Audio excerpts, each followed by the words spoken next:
Assalomu alaykum, hurmatli qarindoshlar. Navbatda huzuringizda bo'ldig'ini Bo'ra totimi nomli romanning birinchi qismining davomi. O'tloqning osmonda shamol degandan qilchi shap yo'q. Quruq sovuq sumakdan o'tmoqda. Chinjinning ikki puti to'nglab qetib qolgandek bo'ldi. Qo'rsqining to'ban tarafidan chiqayotgan sovuq nam borgan siri kuchaydi. Shu topda ostiga qilin bo'ri terisidan tikilgan ko'rp silib olgan bo'lsa, bak yaxshi bo'lgan bo'ladi-da. U xuddi bir narsadan gumonlangandek ovozni past chiqarib, Bilgi buvayga qaradi. Ammaylan, bu olamda bo'ri ko'rpisidan issiq narsa yo'q deydi. Bu yerdagi ovchilar, chorvachilar shuncha ko'p bo'rini etib olgan turg'uliq, nemishqa uning terisidan ko'p tikib olmaydi? Yilqichilarmi sovuqni sovuq demay kechalari ishlaydi-ku. Lekin ularmi nemishqa ko'pi elib olmaydi? Men bo'ri terisidan tikilgan ko'pini Durjining uyida ko'rdim. Dadisimi qo'y terisidan tikilgan shalburning teshiga bo'ri terisidan tizliq kiyib olibdi. Tuk sirti qarab turdi-ku. U bo'ri terisidan tizliq kiysa, puti to'ngdigan kasalga bak foydasi bor. Bir necha oy kiyib, azaldan terlamaydigan putum terlaydigan bo'ldi deydi. Bova, bimizdingmi put og'riydigan kasali bor-ku. Uningga bo'ri terisidan tizliq qilib bersangiz bo'lmamdi? Dorjining oilasi sharq shimoldan kelgan, dedi bovay. Ular o'z yurtida yer terib cho'ng bo'lgan. Qo'y kollari oz oila. U yerda xanzular ko'p bo'lg'ashqa, o'rib odatimi shularnikiga o'xshab ketgan. Yoq yurtdan kelgan bu Mo'ng'ullarning malaikalarini unutib qolgan, ajdodini yodidan chiqargan. Ularning uydagilar o'lib ketganlarni meyit sandiqqa silib ko'midi. Bo'rilarga yem qilib bermaydi. Shunga ular bo'ri terisidan ko'p tikishga, bo'ri terisidan tizliq kiyishga petinadi. Yayloqda eng qalin, eng quyuq, eng sovuq o'tmaydigan narsa rostla bo'ri terisi bilan uning yungi. Ikki qo'yning terisimi sovuqqa bir parcha bo'ri terisichilik paylamaydi. Ko'k tangri bo'rilarning qayoshi. Shunga sovuqqa eng chidamliq teri bilan yungni bo'rilarga bergan. Yayloqdagilar azaldan tortib bo'ri terisidan ko'p qilmaydi. Mo'ng'ullar bo'ridan aymanadi. Bo'ridan aymanmaydigan Mo'ng'ul haqiqiy Mo'ng'ul emas. Yayloqdagi Mo'ng'ullar to'nglab o'lib qolsa-mu, bo'ri terisining ustida uxlamaydi. Bo'ri terisidan tikkan ko'pining ustida uxlagan Mo'ng'ullarning malaikalarini oyoq osti qilgan Mo'ng'ul bo'lib qoldi. Ularning ruhi Tangrining iltifotiga noil bo'lolmaydi. O'ylab boqmamsa, Tangri zodi nemishqa bo'rilarga chapon yopadi? Siz, dedi Chinjin, bo'rilarni yayloqni qo'g'daydigan iloh demakchimi? Bovay ko'zini chimchiqiltib qo'yib, so'zini davomlashtirdi. To'g'ri deding. Tangri degan dada, yayloq degan ona. Bo'rilarning yo'qtidig'ini, yayloqni vayron qilgan tirik jonliqlar. Mushundaq ahvolda Tangri nemishqa bo'rilarga yon bosmoqdak? Bo'rilar midirlab qolgandek bo'ldi. Ikkaylan aldirab-saldirab qo'lidagi durbunni amdala beshini ko'targan bir necha bo'riga to'g'rildi. Lekin bo'rilar shu hamon boshlarini tuvan qilib jimib qoldi. Chinjin igiz o'sgan o't orsidagi bo'riga sinjilab qargan bo'lsa-mu, uning harakatini ko'rolmadi. Bovay qo'ldagi durbunni Chinjinga berib, uni aslidagi qo'sh ko'zlik durbun bilan bo'rilarning harakatini kuzatishga sharatladi. Parchalab ikki tog' ko'zlik qilib etilgan bu durbun Sovet ittifoqining harbiy ishlarda ishlatiladigan yuqori hassasiylik durbuni bo'lib, uni Bilgi bovay buningdan 20 necha yil burun Olun yaylig'idagi Sovet armiyasi bilan Yaponiya armiyasi urush qilgan kon urush maydonidan tepib olgan edi. Olun yaylig'i cho'ng Hingan tog'larining janubiy qaptilidan g'arb tarafkirak, Beyjingning dal shimoliga to'g'ri keladigan joyda bo'lib, Mong'oliya bilan chegirdosh edi. Shundaqla Sharq shimol rayoni bilan Mo'ng'ul yayloqlarining janubiy yo'li hisoblanadi. Bu joy yana o'xshash bo'lmagan millatlar, o'xshash bo'lmagan chorvachi millatlar talashadigan koni urush maydoni. Chorvachi millatlar bilan teriqchilik millatlari orasidagi yoshurun to'qinishning tortishmoq o'ynaydigan yeri edi. Chegirning shimolidan uncha yiroq bo'lmagan joyda 2 dunyo urushi mezgilida Sovet armiyasi bilan Yaponiya armiyasi cho'ng ko'lamlik urush qilgan urush maydoni bor edi. 2 dunyo urushining oxirgi mezgilida bu yer Sovet Mongoliya armiyasi sharq shimolga qo'shin chiqargan muhim harbiy liniya bo'lgan edi. Demismi, ta hozirga qadar Ulun yaylig'ida qurib qolgan daryo eqinidagi tank yo'llarini, Sovet ittifoqi bilan Yaponiyaning tanka, bronoviklarining parchalarini uchratqili bo'ladi. Yerlik yashangan chorvachilarning hammasida Sovet Yaponiya armiyasidan qolgan biror 2 miltiq ishtiklari, Sudan, Gürjak, Po'lat qalpoq, Durbun qatorliq harbiy buyumlar bor edi. Basimay mozaylarni bog'lashga ishlatadigan uzun zanjirmi Sovet ittifoqi harbiy mashinalarining teyilib ketishdan saqlanish zanjirlaridan edi. Sovet Yaponiya harbiy buyumlarining ichida heliqidek Durbun chorvachilar hammadan bak atib oladigan narsa edi. Ular Durbunni heli ham Ulun yaylig'idagi eng muhim ishlab chiqarish quroli deb qaraydi.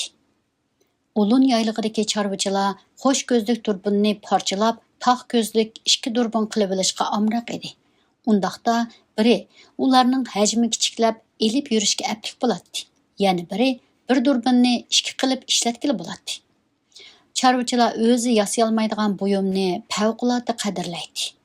Yayloqdagi Mo'ng'ul chorvachilarning ko'zi intayin o'tkir bo'lsa-mu, bo'rilarning ko'zi bilan selishtirg'ili bo'lmaydi. Lekin taq ko'zlik Durbunni ishlatganda odamning ko'zining nuri bo'rilarninki bilan tanglishalaydi yoki bo'lmasa ularnikidan eshib ketadi. Belgi bovaymi, yayloqdagilar Durbunga ega bo'lgandan boshlab ovchilarning ovlab oldigan narsalari ko'paydi, yo'qolib ketgan otlarnimi o'ng'ay topqili bo'ldigan bo'ldi degan edi. Biroq belgi bovay bo'rilarning ko'zimi ilgirkiga qaraganda o'tkirlashib qolgandek qiladi. Yiroqdagi bo'rilarga Durbun bilan sap solganda ularningmi Durbun udul tikilib turganligini ko'rgandek bo'laman degan so'zni qo'shib qo'ygan edi. Chenjen bilgi bovayning kigiz uyida yarim yil turgandan keyin bovay Harvining saymon sanduqidan parchalangan Durbunning birini tepib uningga taqdim qildi. Bu ish bilgi bovayning o'g'li Baturning ko'zini qizartib etdi. Chunki yilqilarga mas'ul Baturning ishlatayotgani davlatimizda ishlangan Durbun edi. Sovet ittifoqida yasalgan Durbunga xeyli yillar bo'lgan, to'la ishlatib uprag'ashqa mis tutqishning u yer bu yeri tarixning cho'nglig'ida echilib qolgan bo'lsa-mu, lekin ko'zining sifati nihoyat yaxshi edi. Ko'rsatish darajasimi yuqori edi. Chenjen uni qizil yog'liq bilan yo'gab, doim yendi billa elib yursa-mu, lekin nihoyat oz ishlatadi. Faqat kala boqadiganlarning yo'qolib ketgan kalalarni izlashib berganda yoki yilqichilarga ot izlashda yordam berganda va yoki belgi bovay bilan ovga chiqqandila uningdan foydalanadi. Chenjen ovchilarning Durbundan iborat bu ko'zga tayinib, ov maydonini oqtirib yurganda, uning ko'nglida cho'nqur yoshirinib yotgan ovchilik mijozi uyg'onib qoldi. Chunki hamma odamning ajdodi ovchi edi. Ovchilar bu dunyodagi insonlar ichida birinchi qatam rol olganlar. Shundaqla bu rolni olgan vaqti eng uzun bo'lgan odamlar edi. Jungoning eng taraqqiy qilgan poytaxtidan eng ibtidoiy cho'ng yayloqqa kelgan Chenjenning bir yo'li yana bir martam ibtidoiy turmush kechirib boqqisi. İnsanlarning ibtidoiyligining ta'mini yana bir martam tetib boqqisi keldi. U o'ziki ovchilik mijozning mundaq kechikib uyg'onganligidan bak afsuslandi. O'zining tarixchilik millatining avlodi bo'lib qolganligidan echindi. Tarixchilik millatlarining necha 10 avlod, necha 100 avlod burunla bug'doy qunoq, ko'ktat qatorliq dehqonchilik mahsulotlari bilan qo'rsqini to'yg'izib, qo'yga o'xshash qo'rqinchoq, yuraksiz bo'lib qolganligi, Yan Xuangdek ko'chman chorvachi ajdodlarining qinidagi shijoatdan ayrilganligi tufayli ovchilik mijozini yo'qotib qolmay, jahongirlar bosmoqdaydigan obyektga aylanib qolganligi ehtimolga yaqin edi. Bo'rilarda ovni boshlashning alomatlari ko'rinmaydi. Chenjen ularning savr toqati oldida o'zining toqatining g'oyib bo'layotganligini his qildi. U asta bovay tarafga qayrildi. Bo'rilarning hozirgacha hujumga o'tmaganidan qaraganda, ular qorong'i tushguncha saqlamdi nima? Bovay unini past qildi. jang qilganda taqat bo'lmas bo'lamdi. Bu dunyodagi fursat faqat savr taqatlik odamlar bilan hayvonlarga mansub. Taqat qila oladigan odamlarla fursatning qanday vaqtda keladiganligini bilalaydi. Chingizxon shunchalikla atlı qo'shini bilan buyuk jin xonligining necha million lashkarlarini qandoqlarcha mag'lub qila olgan, 10 necha davlatni nemisi bilan yengan. Bo'rilarning chidamliqligiga tayansa ish bitmaydi. Ularning savrchanligini nazarga olish kerak. Odam soni har qancha ko'p, har qancha kuchli dushmanning bexud bo'lib qoladigan vaqti bo'ldi. Ot bexud bo'lib qolsa, bo'ri uni bo'g'ib o'ldirdi. Taqati bo'lmasa, uni bo'ri degil bo'lmaydi. Ovchi degilmi bo'lmaydi. Chingizxon degilmi bo'lmaydi. Sen bo'rini bilgan bo'lsam, Chingizxonni bilgan bo'lsam degan gapni og'zingdan tushirmaysan. Oldi bilan taqat qilib jim yotqana. Chinjin buvayning ochiq kelganligini bilib, yana bir nimalarni so'rashdan o'zini tortdi. O'zini ching tutib, savr taqatini pishirishga tayyorlandi. U durbinni bir bo'riga to'g'rildi. Bu bo'rini bir necha marta kuzatgan. U o'z joyida xuddi o'lik bo'rdek midir-sidir qilmay yotgan edi. Bir hazo vaqt o'tgan bo'lsa-mu, uning qiyofatida qilcha o'zgarish bo'lmadi. Birdamdan keyin buvayning gap so'zi yumshab qolgandek bo'ldi. Yarim kun yotding. Bo'rilarning nimani saqlayotganligini bilaldingmi? Chinjin 5-ni chayqadi. Bo'rilar jarallarning qo'rsqini to'yg'izib, uxlashini saqlayotdi, dedi buvay. Chinjin hayron bo'lib, ko'zlari chaqchayib ketdi. Bo'rilar shuncha aqlliqmi? Ular jarallar qo'rsqini to'yg'izib, mang'amas bo'lib qolganda qo'l silishni bilamda? Sizlar xanzolar bo'rini faqat tushunmaydi ekansizlar. Bo'ri odamdan qov, dedi buvay. Seni so'rab boqay. Bir cho'ng bo'ri o'z yolg'iz bir jaranni tuta olamdi. Chinjin sal-pal o'ylanib javob berdi. 3 bo'rdan ikkisi jaranni qo'g'lasa, biri yoshirinib yotsa, ularning bir jaranni tutib olish mumkinchiligi bor. Bir bo'rining o'zi yolg'iz jaranni tutib olishi tas. Buvay 5-ni chayqab, yoqqa ishorat qildi. Ishonsang mayli. Yomon bo'rdan biri o'z yolg'iz jaran tutmoqchi bo'lsa, hech qanday jaran qutulolmaydi. Chinjin yana hayron bo'lib buvayga qaradi. Undaqda qanday tutadi? Buningga aqlim yetmaydi. Bo'rilarning jaran tutishda hunari to'la. Buvay gapini davomlashtirdi. Kundisi bir bo'ri bir jaranning kayniga tushgan bo'lsa, oldi bilan uning tegmaydi. Qorong'i tushganda jaran shamol tegmaydigan yerdagi quyuq o't-cho'pni tepib, yotgan beti uyquga tegadi. Bo'ri mundaq chog'dimi uni tutmaydi. Chunki jaran o'z uxlaganda qig'ini bilan qo'lqi, burni sagak turaverdi. Ozroqli shapi bo'lib qolsa, jaran o'rnidan turibla badar tikib o'tadi. Bo'ri unga yetolmaydi. Bo'ri jaran bilan naplashman demay, uningdan neriroq joyda o'lgandek jimjit yetaverdi. Bir kech saqlaydi. Tong otganda jaranning dovsini esilib, suydiga qistab ketadi. Bo'ri dal mushu fursatni g'animat bilib, uning etiladi. Jaran yugurganda siyalmaydi. Hayal o'tmayla dovsini yerilib ketadi.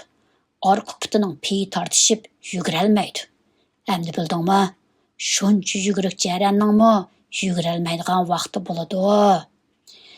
Qeri bo'rilar bilan bosh bo'ri mushu asnoda jaranni tutib olg'ili bo'lganligini biladi. Faqat eng ho'shyor jaranlar badani ostidagi aron issigan yerdan voz kechib, yerim kecha bo'lganda ozroq bo'lsa-mu siyib oldi. Bu ahvolda u bo'rining qo'g'lishidan qo'rqmaydi. O'lun yaylig'idagi ovchilar qoq saharda o'rnidan turib, bo'rilar bilan jaran talashganda, tutib olgan jaranning qornini yeribla liqqida to'shib ketgan suydikni ko'rdi emasmi? Chinjin pixildab kulib etdi. Tova, bo'rilarning bundaq eski o'nlarining borlig'ini o'lsam o'ylab topolmaskan-ba? Rost taqatchan ekan. Lekin Mo'ng'ul ovchilar texmi qulkan. Buvaymi kulib etdi. Moğol ovchilar böğürning shogirdi bo'lgandan quvib bo'lmay nega boradi?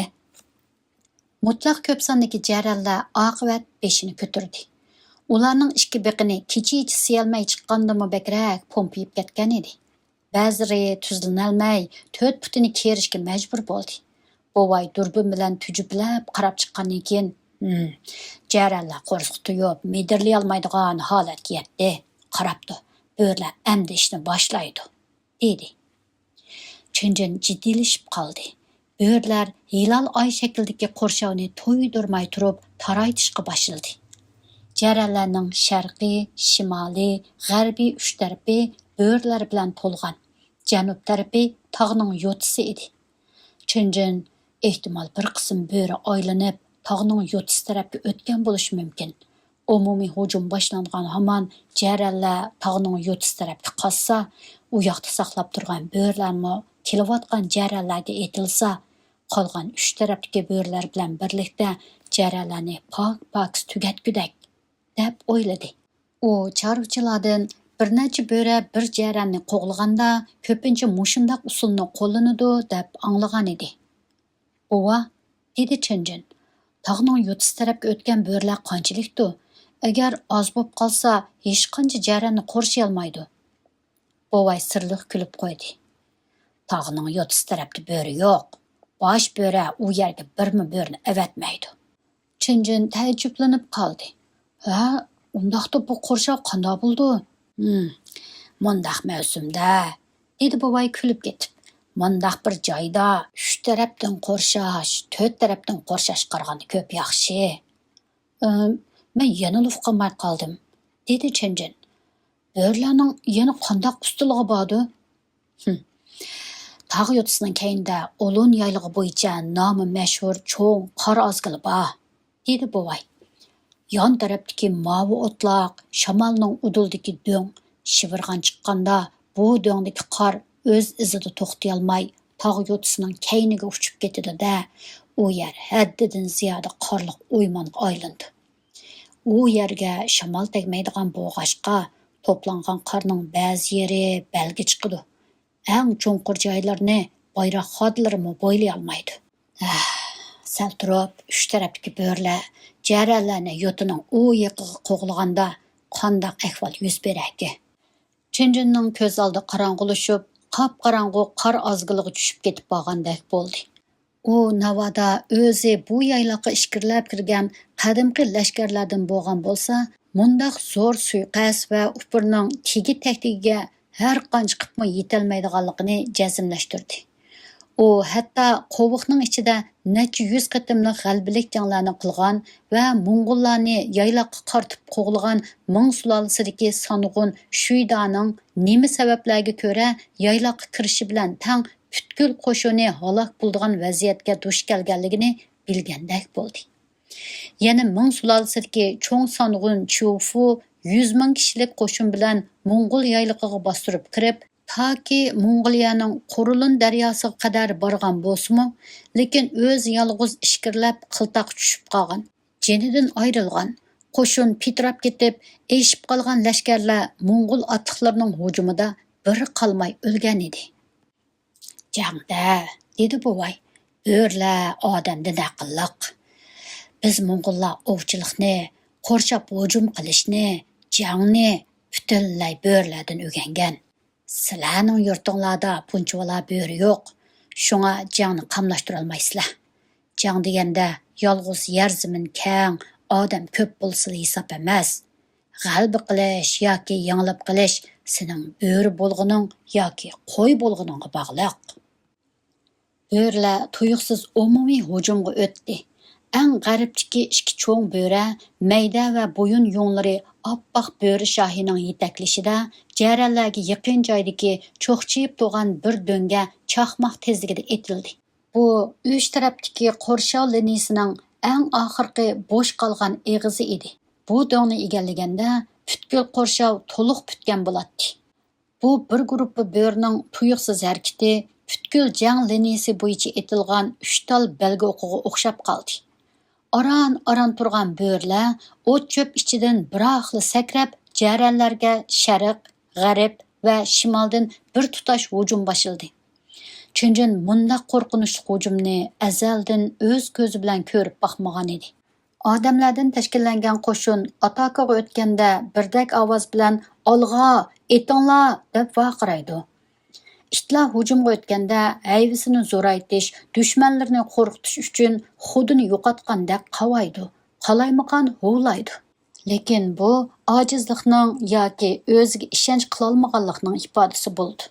Halbuki bo'rlar atakaga o'tganda mundaq ahvol sodir bo'lmadi. Hech qanday ovoz anglanmadi. Biror bo'rimo huvlab qo'ymadi.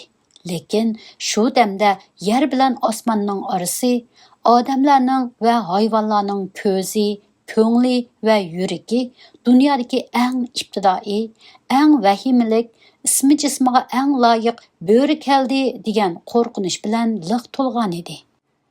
Buluq o'sgan o't cho'p ichidan vishildab chiqayotgan bo'rlar xuddi do'lqin yerib, yuqori sur'at bilan yo'shirin ketib qolgan torpedolardek yurakka sanjildigan yoki jigarni yerib o'tadigan so'yuchish va nashtardek tegadigan ko'z nurini o'ziga yuklab jarranlarga qarab tashlandi.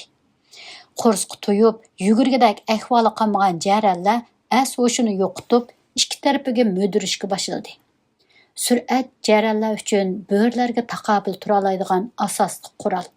Sur'at qo'ldan ketsa, jarran qo'yning o'zi yoki bir dova qo'y go'shi bo'lib qoladi. Chunjin o'z ko'nglida jarranlar bo'rlarni ko'rgan chog'da paydo bo'lgan qo'rqinish chuqum u birinchi qatim bo'rlar bilan asror bo'lgan chog'dagidan kam emas degan yerga keldi. Demisimi mutlaq ko'p soniki jarranlar allaburun hushidan ketib, Tangrining dargohiga safar qilib bo'lgan edi. Bir muncha jarran o'z o'rnida medirlamay turibla titrashga boshladi. Ba'zilari ikki tizi pukilib, o'rniga yiqildi. Oldirab tinab tilini chiqardi. Kalta quyruqlari titrab ketdi. Chunjin yayloqdagi bo'rlarning tangdossiz aql farosatini, ulardagi sabr toqatni, ularning tashkilchanligi va insonchonligini haqiqiy yo'sinda his qildi. Ular shuncha mushaqqat bilan o'zlaridagi birdamlik echirqosh va oshko'zlikni besib, necha yildimi bir qatim kelmaydigan eng yaxshi jang fursatini kutgan va shu vajidan jarralarning alpozini hash-pash tugicha yer bilan yakson qilgan edi. Uning kallasi pallada yo'rib ketdi. Heliqi savatsiz ulug' harbiy olim Chingizxon, Chuanrong, Hun, Siampi, Turk, Mo'ng'ullardan toki Jurjutlargacha bo'lgan millatlar zo'r bir turkum savatsiz yoki yerim savatsiz harbiy sarkardalar va sang'ullarning dunyoviy harbiy avliyo Sunzi, dunyoviy harbiy ishlar dasturi Sunzining harbiy tadbirlari chiqqan bepoyon zimini bor Xuasha davlatining tog' daryolarini to'kim talqon qilib etishida, olamni ma'lum qilib etishi va xonlik davrlarni uyoq buyoq qilib etishida ularning mundaq zo'r bir top buyuk va dongliq harbiy ustozlari bo'lgan ekanda, yaqin orliqda turib bevosita kuzatkili bo'lgan mundaq munavvar amaliy harbiy ishlar ko'rgazma darsligi, sarxil bo'ri qo'shinlari bilan uzoq mazgil urush qilganlikdan iborat mundaq bir amaliyati bo'lgan ekanda, Chunjinning his qilishicha, bu bir necha soatlik amaliy harbiy ishlar ko'rgazmasi uni Sunzi bilan Clausewitzni bir necha yil o'qigandan bakrak bilimli qilib qo'ygan. Uning mijozni va ruhini ulardan bakrak zilzilaga keltirgan edi. U kichigidan tortibla tarixiy herisman edi.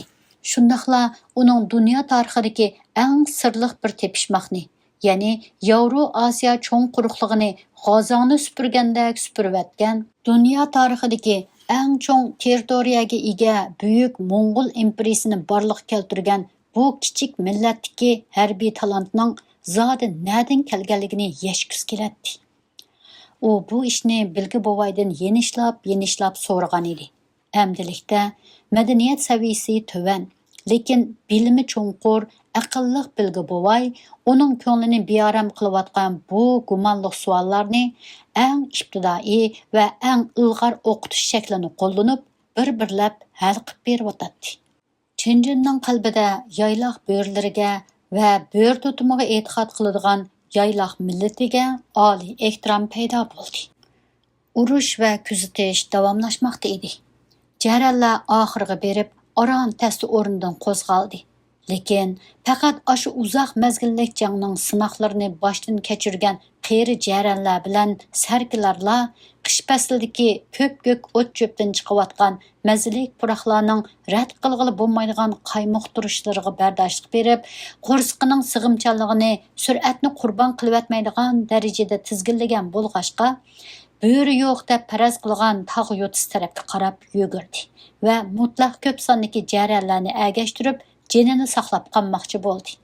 Qo'rsqining pompib ketgani oz kelgandek, qilin qorni dastlab do'nga yomishish jarallarga haddidan ziyoda balo qazo bo'lgan edi. Bu haqiqiy bir maydon zo'r qirg'inchilik edi. Shundaqla aql farosat tarafidan hangvaqtliqqa va beparvolikqa avatilgan jazo edi. Bilgi bovayning nazarida bo'rlar Tangri uchun yaxshi ish qilayotganlar, yayloq uchun jon ko'ydirayotganlar edi.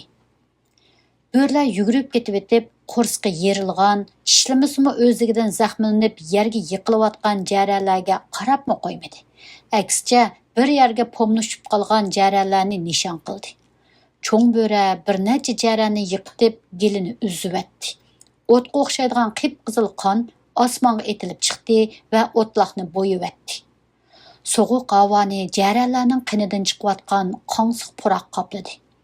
Ko'ri sezimi va pura sezimi intayin sezgur bu jarallar to'xuni o'ltirib maymunni cho'chitadigan mundoq usuldan jon imoni chiqib, o'zlarini jinning boricha tog' yo'tis tarafga otdi. Sarkilarning yetaklashidagi bir necha to'p jaran do'ngning cho'qqisiga chiqqanda chippida to'xtab, uyon bu yonga cho'rgilab ketdi. Hech qaysisi pastga sakrashga jur'at qila olmadi. Boshlab mangan sarkilar do'ngning ostidagi biror tal o't cho'pmi ko'rinmaydigan qor ozgildagi xavf xatarni bilgan edi. Yayloq bilan 5 qo'ldak tunish qeri jarallar bo'rlarning heli mekrini tushundi. Do'ngning cho'qqisiga to'plashib qolgan jarallar birdilla xuddi tog'ning ustidan sharqirab eqiyotgan laylatqidek boyili kelgan tarafga qayrilib yugurdi. 10 necha sarka ikki tarafidagi xavf xatarning eg'ir yenikligini mo'ljarlab boqqandek, xatar ozroq yerdagi bo'rlarning qo'rshovini bo'sib o'tish niyatiga kelgan edi. Ular g'azablangan, jindan voz kechgan, yo o'lim, yo ko'rim deb bir elishib boqmoqchi bo'lgan edi. Ular 3-4 dan bo'lib bir-biriga yaqinlashdi. Mo'rlarni mo'rlariga tirdi, beqinlarni beqinlarga chopladi. Başlarını içiga tiqib, mahkam va o'tkir mungizlarni uzun nayziga o'xshash oldiga chiqardi-da, bo'rlarni sur to'qay qilishga tayyorlandi. Yugurgidek mag'durba boshqa jarallar ularning keyinda turdi. Chunjin jarallarning mungizining yomonligini obdan biladi. Yayloqdagi kundalik turmushda jarallarning mungizi terdan kiyim tikish, terga yip o'tkazishda bigizning rolini o'ynaydi. O shuncha qilin kola terisini teshalaydi. Bo'rning terisini teshib etish o'ynashqandek ish edi. Jarallarning bu o'tkir, dahshatli quroli darhol unumini ko'rsatdi. Bo'rlarning qorshov liniyasidan yo'chiq echildi. Seriq rangli kalkun to'g'onni buzib etilib chiqdi. Chinjin bo'rlarning jimiki urinishlari mushninglik bilan bekorga ketami nima deb ansirdi. Lekin u shu zaman heliqi bo'ri shohining yo'chiqning bir tarafida xotirjam qarab turganligini ko'rib qoldi. U shu topda favqulodda tamkin edi. Go'yo to'smaning ishchilari to'smaning og'zini qasdan ichib etib, ambarga patmay qolgan ortiq suvni quyib etib bo'lganga o'xshaydi. O'zining yugurish sur'atidan mahrum bo'lmagan, ushluq mungizlarini saqlab qolgan jarallar Zakoning og'zidan chiqib ketgandan keyin bo'ri shohi yenidagi bo'rlarni boshlab yo'chiqni chambarchas etibdi. Endi qo'rshovning ichida qolganlari yugurolmaydigan, quroli yo'q, kollasimi yo'q jarallar edi. Bo'rlar hujumga o'tdi. Sarkillardan ayrilgan jarallar qo'rqinish ichida tog'ning yo'tsiga qayta yamashdi va hosirab hömidigan holda qor ozgiliga tushib ketdi.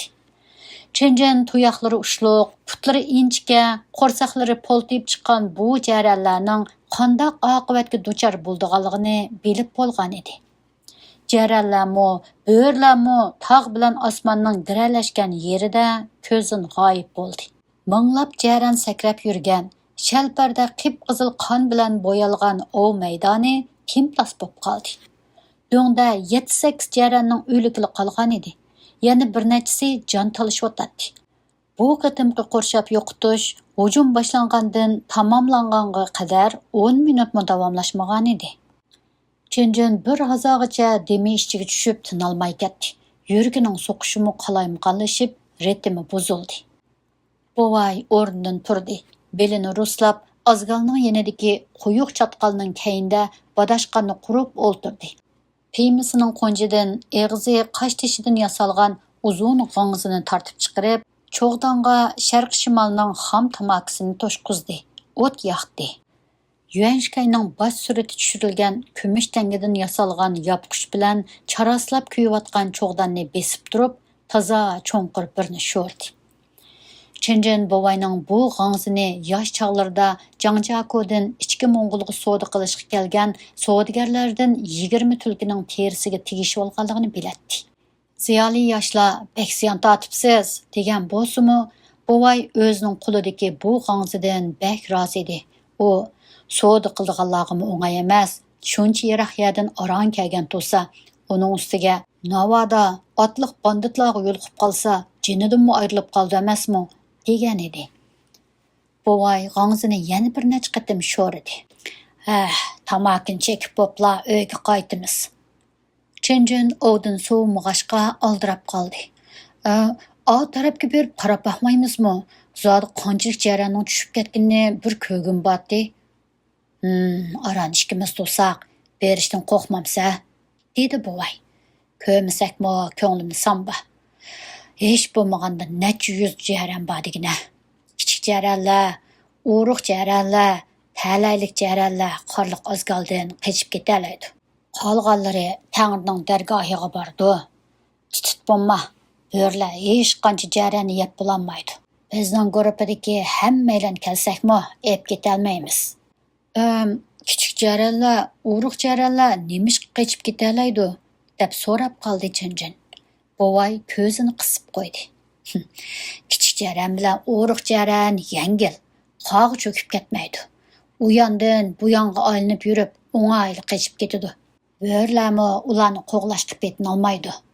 Bovay kulib turib so'zini davomlashtirdi.